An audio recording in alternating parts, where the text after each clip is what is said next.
Hello and welcome back, YouTubers. I'm Protomario. This is going to be a live, unscripted theory. I just didn't feel like scripting this theory because there's not really a lot to it. And yes, it is going to be a theory because it's kind of backed by facts. Kind of. Well, anyways, I was playing through the Twitch Plays Pokemon Anniversary Edition that I was sent by 8-Bit Evolution. They sent me this special ROM hack of the original Pokemon game. And I've always noticed this, but it's become more and more prominent, more so recently than ever, that there are no beds for anyone in that game. Almost. I mean, you do see them in certain points, like if you go into Selfco, there's a room with like 5 beds for some reason. I mean, that's a giant, like, you know, skyscraper of an office building with multiple employees in it, but yet there's 5 beds for people to sleep in there. But if you go and check your house, the only bed in the house is yours, and downstairs is just a table with some books and whatnot. And in later games, the same thing applies. Not so much the newer entries, but like in Gold and Silver, all that's downstairs is a kitchen and a table. Where does your mother sleep? Now, even more pressing,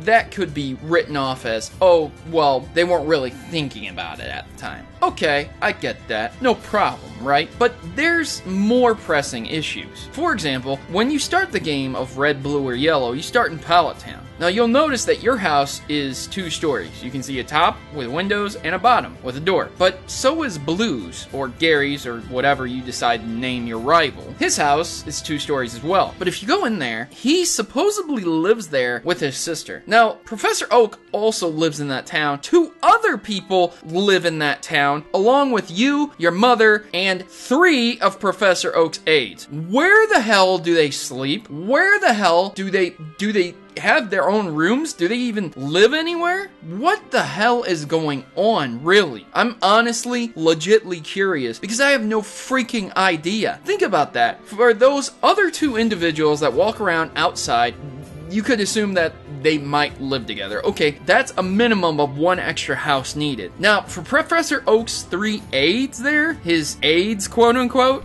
I'm not sure where their houses would be.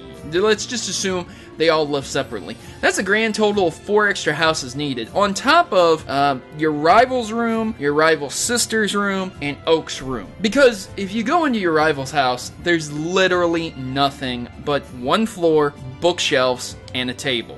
Where do they sleep? Does Oak even live there? Honestly, it's an interesting curiosity for me, and it's always been a curiosity for me. Most of the locations in the game really don't line up with anything real. It feels like it's all staged, almost like it's a video game. But then again, the game is confirmed to be a video game, as you do encounter video game designers that designed you, the player. And they also brag about designing women that are pretty, like Sabrina and Erica, I believe. Yeah. Anyways, the point of this video is just to make you think, where the heck do people live in the Pokemon games? It kind of takes you out of the game when you start to think, what does your mother do? I know I've talked about socialism and the no need for working in that world, and, you know, humans being so evolved that they don't have to use the bathroom, they don't have to eat or drink most of the time, and things of that nature. But do they not need to sleep either? Because the Selfco beds would imply that they do need to sleep, but yet they don't have beds in their own houses. It's kind of strange when you really start to think about it, because there's literally nothing else in Pallet Town except for 2 houses and Oak's Lab. Really strange that none of them contain a bed except for your bedroom as the player. Anyways, ladies and gentlemen, let me know what you think in the section below, and I've been your host, Protomario, and I'm signing out. Please remember to sign in and like this video. Please don't forget to do that, because it helps me out a lot if you like my videos and you share them with other individuals. Thanks for watching, and as always, good gaming and God bless. Thanks for watching my video and making it to the end. If you want to see my theories a day early, make sure to head over to my Patreon, where donators get a day early viewing of my newest theories. And follow me over on Twitter to see my updates about certain videos and access to some cool unlisted hidden content as well. If you don't have Twitter, I am on Tumblr too, so be sure to check out my videos on your preferred social networks, or subscribe here on good old YouTube. I've been on YouTube for a while now, and I don't plan on going anywhere soon, so I hope you keep supporting me by liking liking the video and sharing it where you can on Facebook or Twitter or other forums as well. Thank you again for taking a bit of time out to support me, and I hope to see you here next time on Pokemon Theory.